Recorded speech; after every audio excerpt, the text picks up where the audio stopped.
Kadesh Yameinu Kekedem.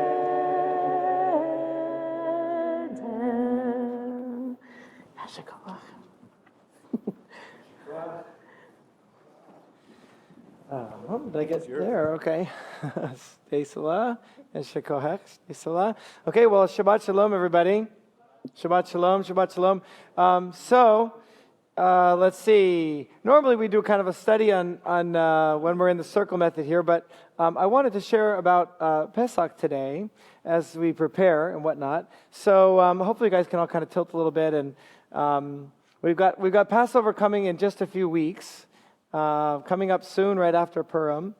And so we have 2 nights of Seders. In Israel, they just have 1, and then in the diaspora, there's 2, which has to do with the calculations of the new moon and all kinds of different things like that.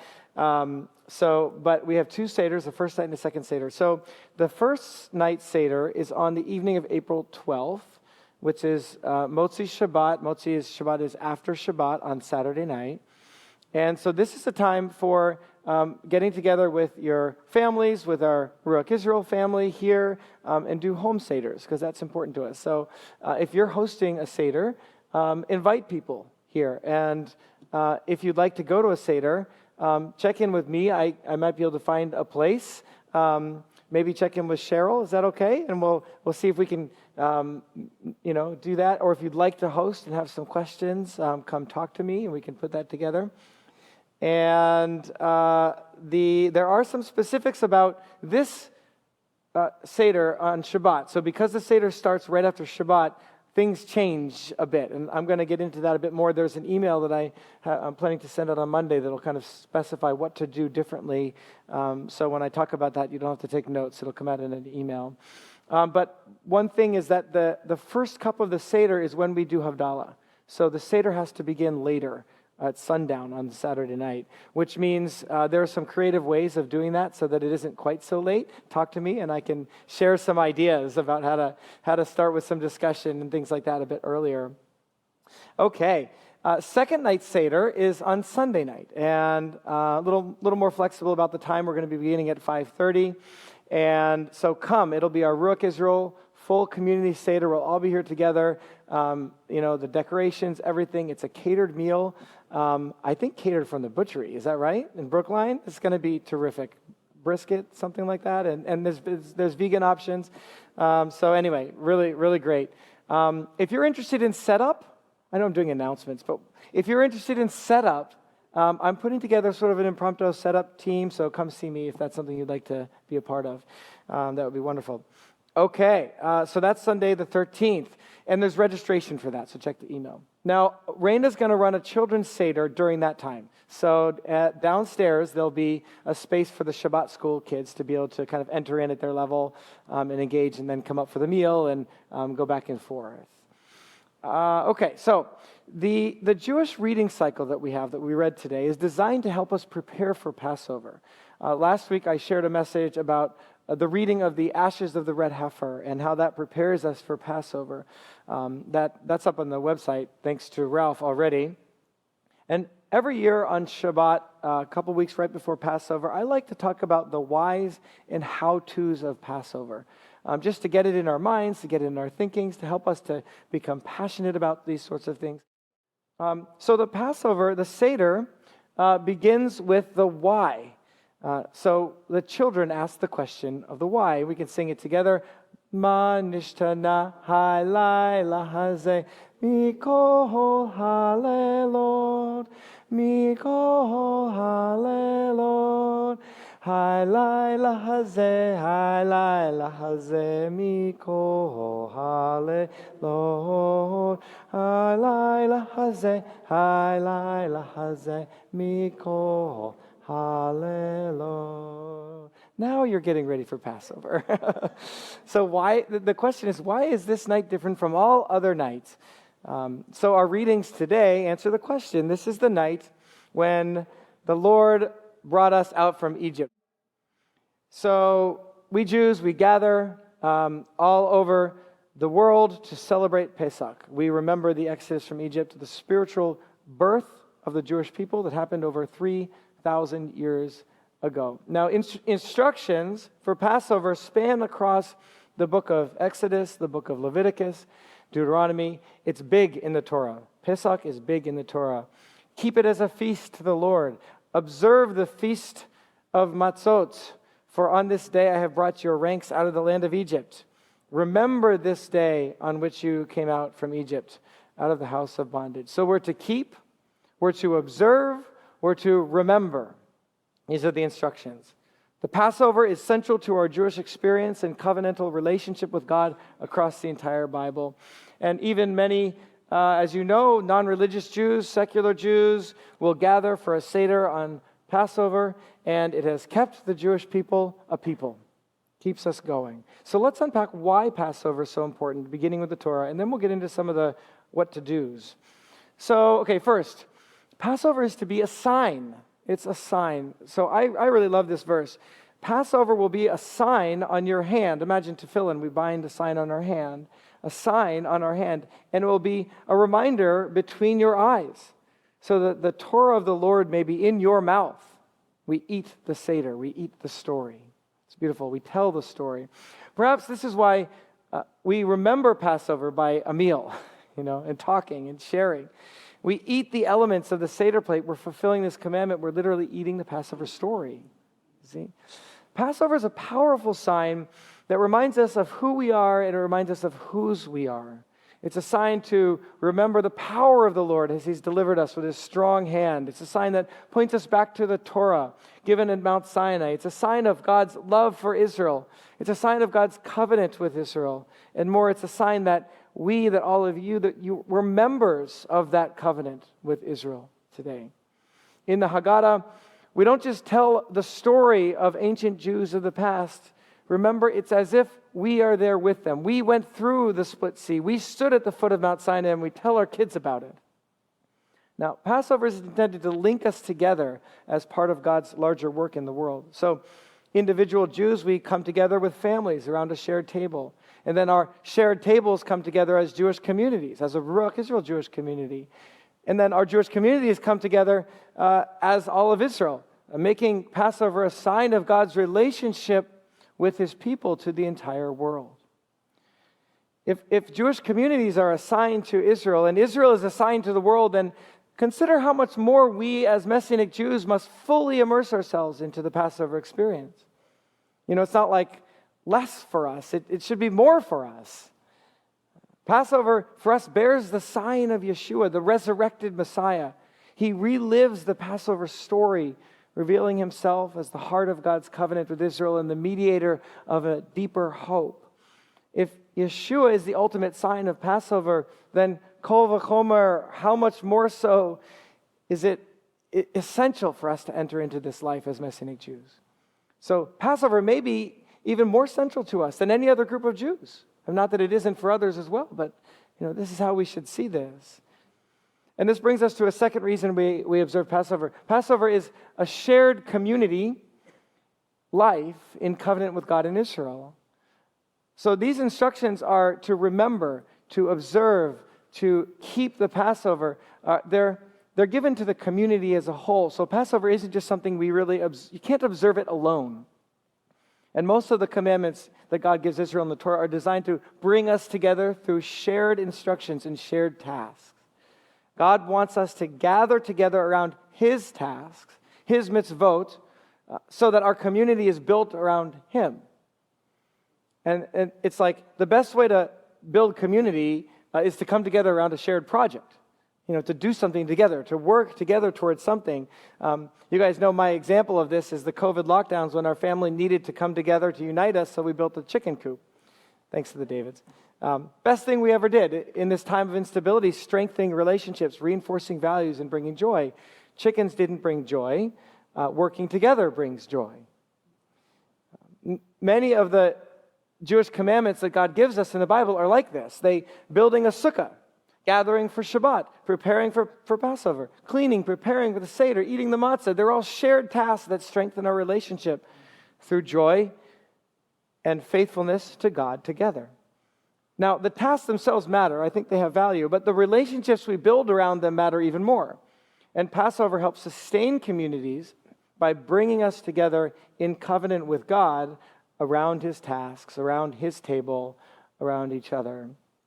And we live out our shared covenant with God together.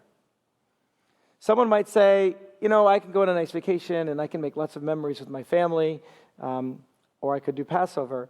And I love vacations. Vacations are wonderful. You make a lot of memories. They're great. But Passover isn't just about making memories. It's about making memories in family, in community, in a people in covenant with God. You see the difference?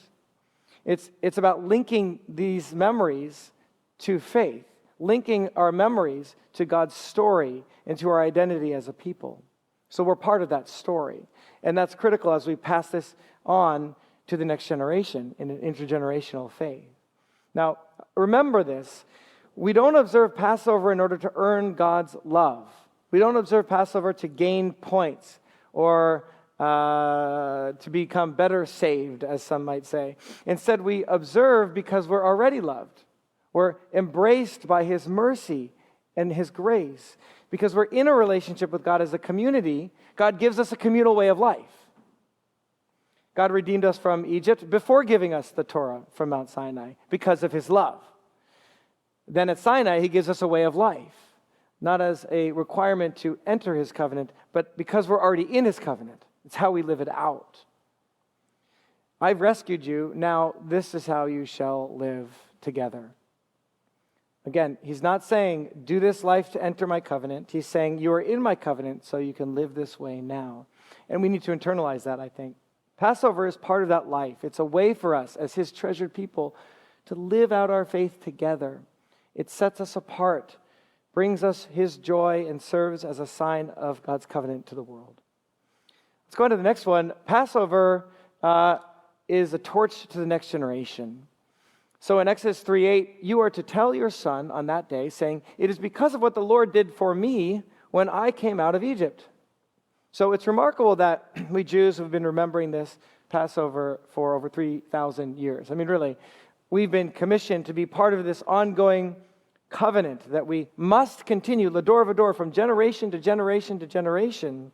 And listen, if a Jewish family or a Messianic Jewish family just decides, I'm not going to do Passover the year. It's too much work. I'm too busy. I've got this. I scheduled all these things already, and I can't get out of them or whatever, all these important things. Yeah, they're important things. But now there's a gap. There's a gap.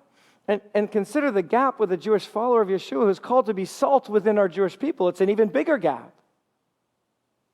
Sometimes we say, in Yeshua, it's fine. God understands. I don't know. I don't know. The Torah doesn't say that. He doesn't say that. There's a gap. There's a gap. We're called to be salt within the people. It's our way of life together. That goes above everything else in the world. It's fascinating. God didn't just deliver us from Egypt and then tell us to remember the Exodus. He tells us that we need to tell this story to our children and their children and their children even before it happens. This is important. It's fascinating. I'm going to do this, and then you're going to tell the story to your kids, to their kids, and so on and so on. You're going to eat the Passover lamb before we even did the Passover lamb. We're going to continue. We're going to clean out your chametz. You're going to eat matzah for every single generation for eternity. As far as we know, maybe even in the kingdom of heaven. God has us here in mind, here at Ruach Israel, I think, in mind, before he delivered ancient Israel from Egypt. He's thinking about their great-great-great-great-great-great-great-great-grandchildren, us here today. The Lord gave us an intergenerational task. As members of this covenant, we must pass the Passover on to our children. And it's part of our mission for the Lord.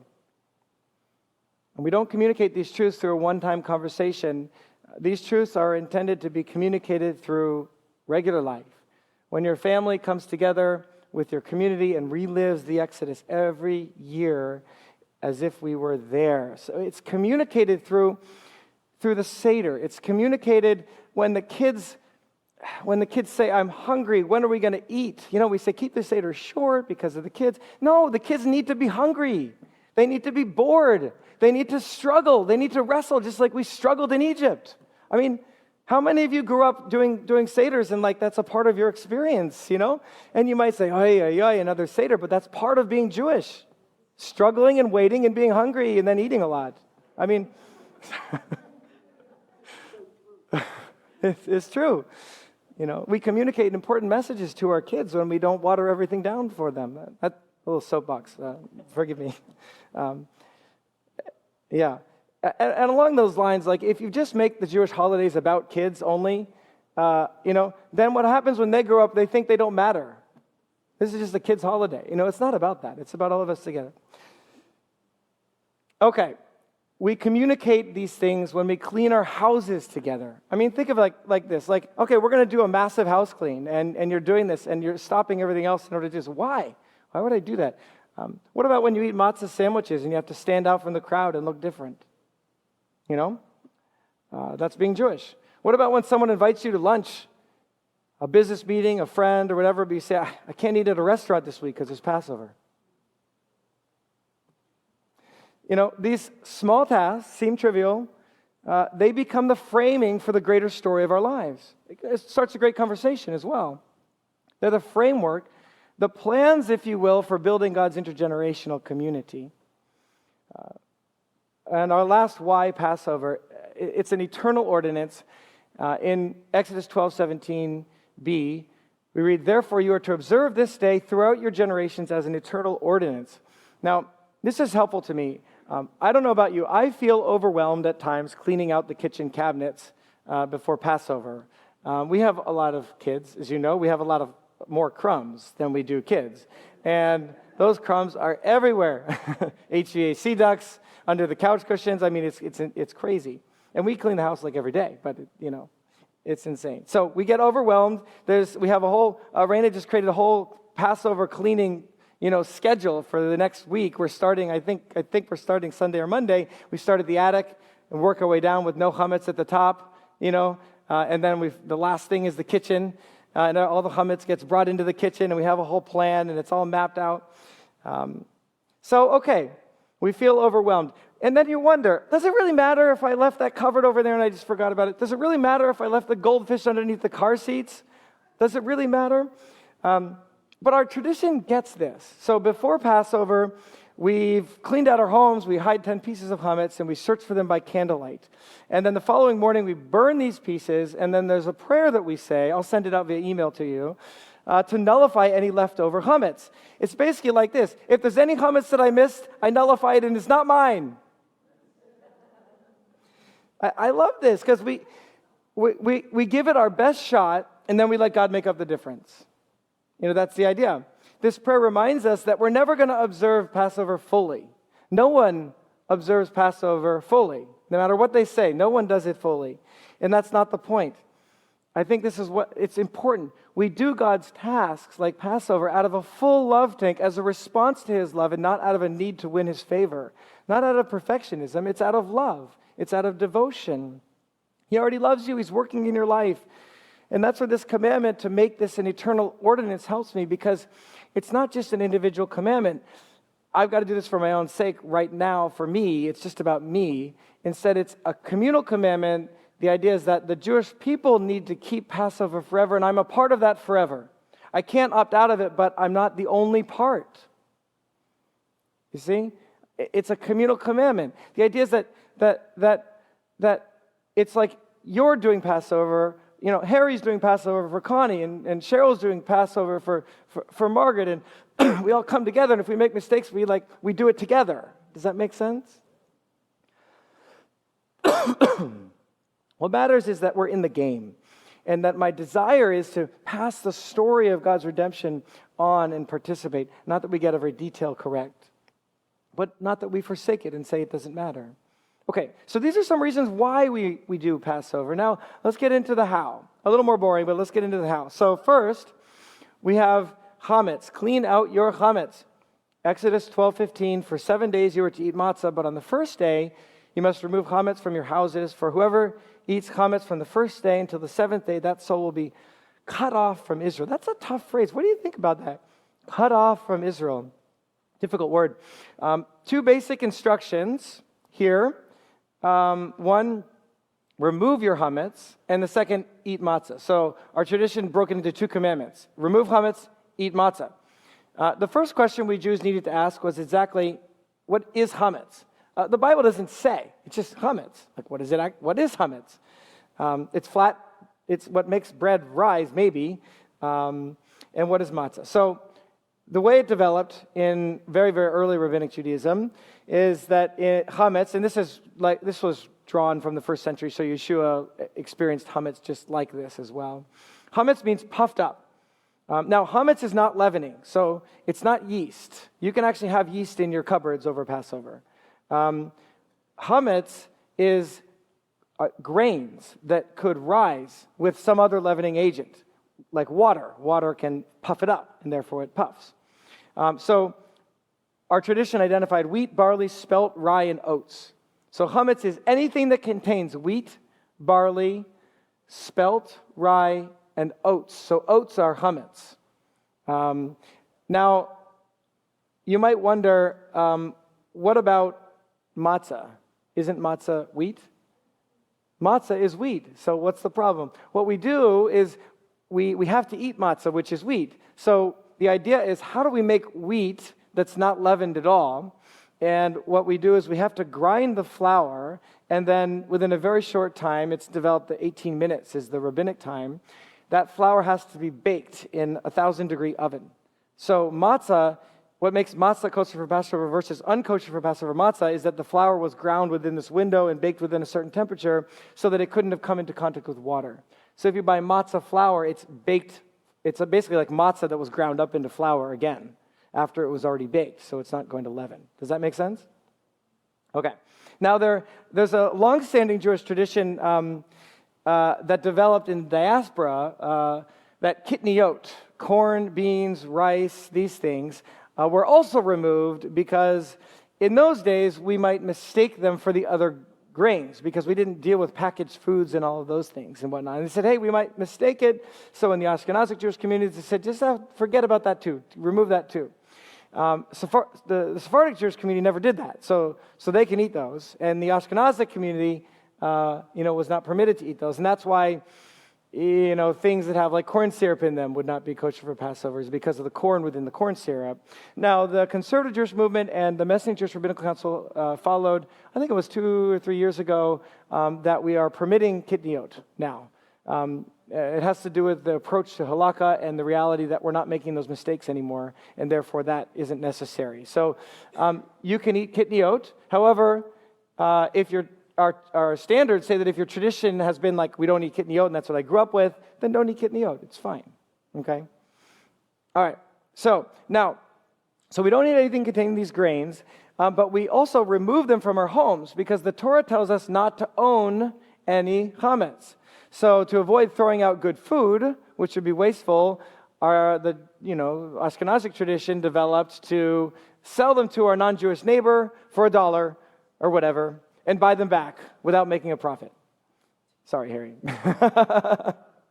No, you can't charge interest on your chametz. So the idea is we sell them. Now, I think this is cool. I mean, it's embarrassing. Have any of you guys done this? Sold it to your neighbors? Yeah? It's great. It creates an awesome conversation. I mean, it's like all about Passover. What is this? Why are you doing it? Now, if you can't sell it to your neighbors, the MGRC has decided that you could kind of set a storage area apart that is not your own, and you kind of nullify it as like, this is not my own, and it's set aside. A place where you don't go during Passover. It's a lenience just to make it more doable for folks. So then what we do is we have to clean our homes to remove the chametz crumbs throughout the house. So we have a lot of fun vacuuming, and again, under the beds, the couch, under the fridge, everything, tons of chametz. Now, normally, we remove our chametz the day before Passover. They have to be all gone so that we can do the search for chametz in the evening before the day of Passover. And then in the morning, we burn, and then we have the nullification blessings. But we can't do that because we can't burn things on Shabbat. The Torah says don't light a flame on Shabbat. We can't do cleaning. And we also need to cook for the Passover Seders Saturday night, which we can't cook on Shabbat. So you have to do all your cooking on Friday, which means that Thursday is when all the chametz need to be brought out. Does that make sense? And I'll send the email out with the date. So Thursday, you do your search for chametz Thursday night, and you do say the nullification blessing first, because there's actually 2 times you say it. I'll explain it in the email. But what about challah on Shabbat? We need challah on Shabbat, especially the day before Passover. Otherwise, it undermines the matzah, and you're not supposed to eat matzah the day before Passover, so that it elevates the matzah in Passover. So what do? We save our chalot. We set it aside.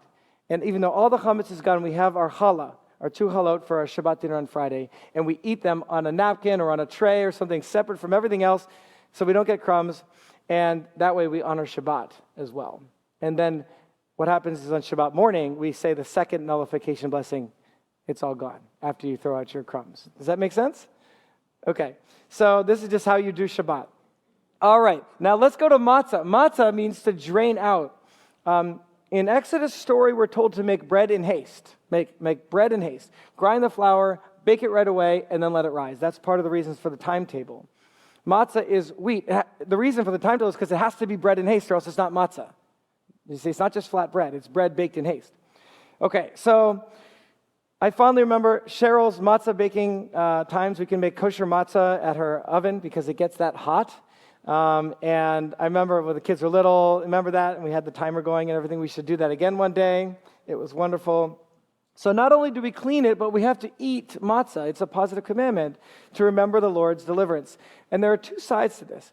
So the Torah's consequence for not eating or not removing your chametz, I said, is to be cut off from your people, which is difficult. But rather than see this as a punishment, perhaps we can see it more as a natural consequence. When a person does not participate, it's as if he or she is removing his family from the community's covenantal life with God, cut off from the people. In generations, if you don't participate, your generation will be cut off from the people. So if you just say, I'm not going to do it, I'm too busy, I've scheduled other things, you're removing your families from God's covenantal life with Israel, and the entire community suffers because the community then isn't whole, because someone's cut off, cut themselves off, really. So your place at the Seder table is empty. See? And I want to say it's the same thing with Shabbat services here, in community life. And, when you're not here, we're not as strong. That's the reality. When you're not here, it's not as strong. So it isn't just about, these things aren't just about like, what do I receive? In our day, we have a consumerist society. We like to consume things. And you go to a service, you'll see this in different denominations or whatever, and it's like, I'm coming because I like the sermons and I get something from it. Or I'm coming because I like the people. Or I'm coming because I like the music. And it's about me, but I don't like the music anymore. Or the sermons aren't as good. I'm going to go somewhere else. It's all about me and what I consume and what I receive and how I'm receiving and how I'm growing spiritually. That's not Judaism. Judaism is about what we bring and what we build and what you're contributing to others.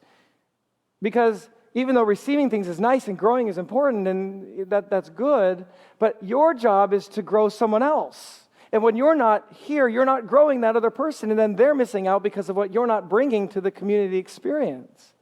And that's how real community is built. And you guys all get this here. That's how community is built. Otherwise, it's just a show. It's just like leaders putting on something for people to receive something. But that's not the Torah. So, of course, we all miss things. We all get sick. We have lives. We have to, things happen, and I get that. But I would ask us all, myself included, think carefully when we miss a service or a Seder or a Shabbat. Think very carefully, because it really impacts your community when you aren't here. And our entire community suffers because we aren't as strong. So this is an invitation. Consider it an invitation.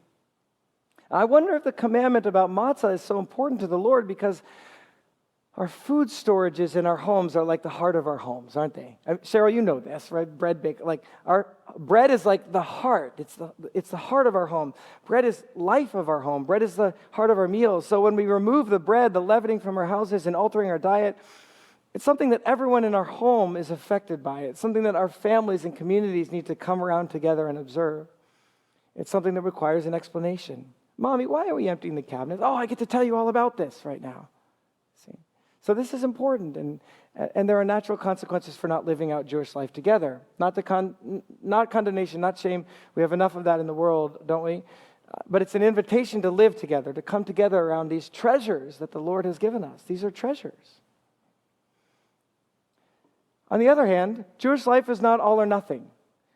It's intended to be something we participate in and to do what we can. So we get that life is difficult. We get, like I said, we can't do everything, and it's okay. So if this year, you aren't able to do a big clean this year, well, let it go this year and try next year, and we'll clean our home for you, like others. We do it as a community together. Maybe just spend a few minutes to go through your cabinets and remove your chametz or block off a corner of your basement. Just do what you can. Remember, what's more important for us is the heart. It's to come together in community through this shared experience, to remember the Lord's great work, to be a sign, to pass His covenant down to our children. And then very quickly, Jewish tradition spiritualized matzah. Spiritual virtues is matzah, and the negative things, spiritual vices, is chametz. So I love this. Even in the first century, the Apostle Paul, who celebrated Passover, wrote this: "Don't you know that a little chametz leavens the whole batch of dough? Get rid of the old chametz, so you may be a new batch, just as you are matzah.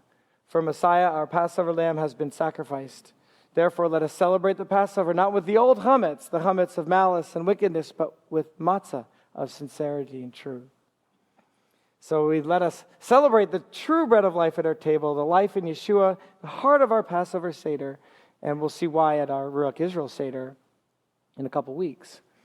Okay, lastly, I want to talk about the next way to observe Passover is to take off from work.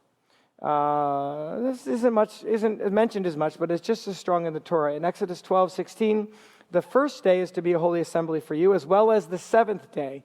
No manner of work is to be done on those days except what is to be eaten by every person. That alone may be prepared for you. Now, isn't it fascinating that here we can prepare food for the holy day, but on Shabbat we can't cook at all. We can't light a fire, but we can on the Moedim, on the holy days. It's fascinating.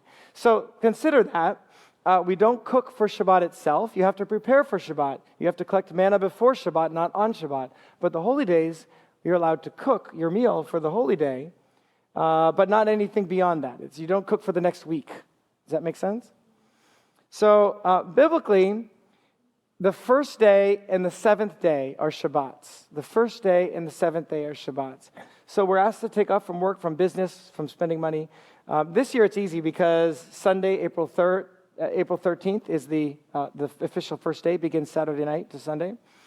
And also, we're going to be davening Shacharit at our house on that Sunday morning before the Ruach Seder. So anyone would like to come, we'll send it out, casual, informal, but, come over and daven.